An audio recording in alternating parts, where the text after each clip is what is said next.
ఒకసారి మనం చేసిన పనులు నేను వ్యక్తిగతంగా ఎప్పుడు చెప్పుకోను, చాలా సహాయాలు చేశాను, నేను ఎప్పుడు చెప్పుకోను. కానీ పాలిటిక్స్కి వచ్చేటప్పటికి మనం ఏమి చేయాలో చెప్పడం చాలా అవసరం. లేదంటే గత ప్రభుత్వంలో గాల్లో మొత్తం నైవేద్యాలు పెట్టి మనకు వడ్డించినట్టు చూపించారు. అలా కాకుండా నిజంగా సంక్రాంతి తాలూకు స్ఫూర్తి అవన్నీ మేము చేయడానికి ముందుకు తీసుకెళ్తా ఉన్నాం.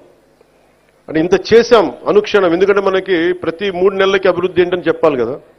దాంట్లో భాగంగానే మనస్ఫూర్తిగా ఇంత అభివృద్ధి సాధించాం. ఈ రోజున నిన్న చాలా కలిసివేసింది నాకు. అంటే ఎందుకు చెప్తున్నాను ఇదంటే, జవాబుదారీతనం. నేను ఓట్లు అడిగినప్పుడు మిమ్మల్ని నేను అకౌంటబిలిటీ చూపిస్తానని చెప్పాను. జవాబుదారీతనం, ప్రతిదానికి బాధ్యత తీసుకుంటామని. నిన్న తిరుమలలో జరిగిన సంఘటన, అది మన సంక్రాంతి, తొలి సంక్రాంతి పండగ ముందు జరగడం చాలా బాధ కలిగించింది. వైకుంఠ ఏకాదశి రోజున 6 నిండు ప్రాణాలు కోల్పోవడం బాధ కలిగించింది. 39 మంది గాయపడ్డారు. మనసు చాలా క్షోభించింది. పండగల వాతావరణం, పండగలు చేసుకునే తక్కువ, కానీ సంక్రాంతి నాకు ఎదురు చూసేది మన గోమాతల్ని పూజ చేయడానికి. కనుమ రోజు ఎదురు చూస్తాను నేను, బట్ పూజ చేయడానికి కోసం ఎదురు చూస్తూ ఉంటాను.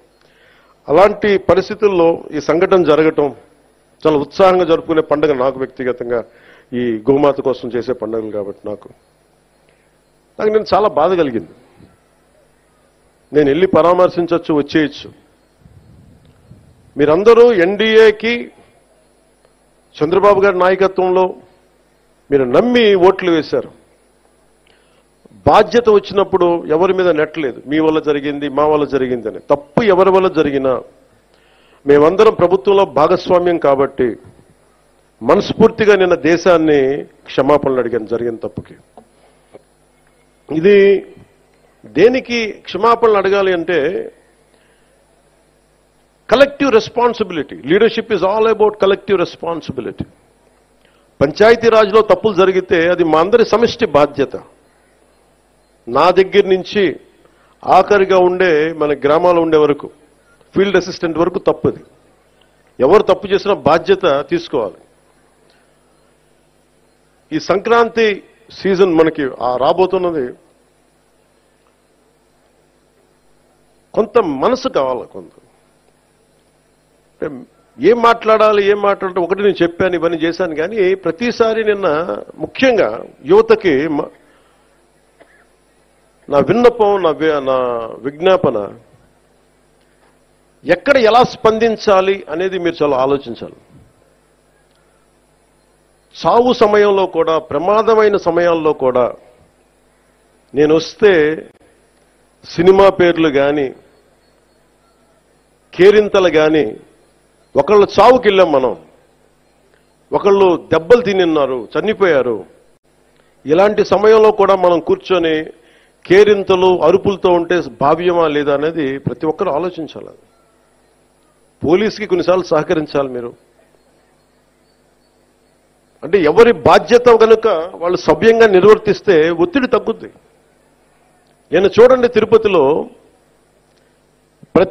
ప్రతి ఒక్క వ్యక్తి కనుక వాడి బాధ్యత నిర్వర్తించుంటే సరిగ్గా, ఇంతమంది మంత్రులు వెళ్లాల్సిన పరిస్థితి ఉండేది కాదు, ముఖ్యమంత్రి రావాల్సిన పరిస్థితి ఉండేది కాదు, నేను వెళ్లాల్సిన పరిస్థితి ఉండేది కాదు, ఎంటైర్ క్యాబినెట్ ఉండాల్సిన పరిస్థితి ఉండేది కాదు. దానికి అదనంగా పోలీసులందరికీ ఒత్తిడి, డిఎస్పీలకి, ఎస్పీలకి అందరికీ ఒత్తిడి. అంటే ఒక్క చిన్నపాటి ఏరియాలో ఒకళ్ళు చేసిన తప్పుకి మొత్తం సమిష్టిగా జిల్లా పోలీస్ యంత్రాంగం, ఎస్పీ గారితో సహా దాన్ని ఫలితం అనుభవించాల్సి వచ్చింది. నాకు ప్రత్యక్షంగా దానికి సంబంధం లేకపోయినా నేను దాంట్లో ప్రభుత్వంలో బాధ్యత కాబట్టి సనాతన ధర్మాన్ని పాటించే హిందువులందరినీ నేను క్షమాపణ అడిగాను. అంటే ఇది ప్రతి ఒక్కరూ బాధ్యత నిర్వర్తించాలి. కేవలం నాయకులకి ఓట్లేస్తే సరిపోదు. ప్రతి ఒక్క ప్రజాప్రతినిధి కానీ, అధికారి కానీ, ఉద్యోగి కానీ ఎవరి బాధ్యతలు వాళ్ళు నిర్వర్తించాలి. లేకపోతే మటుకు ఇలాంటి దుర్ఘటనలే వస్తాయి, అభివృద్ధి ముందుకెళ్తుంది.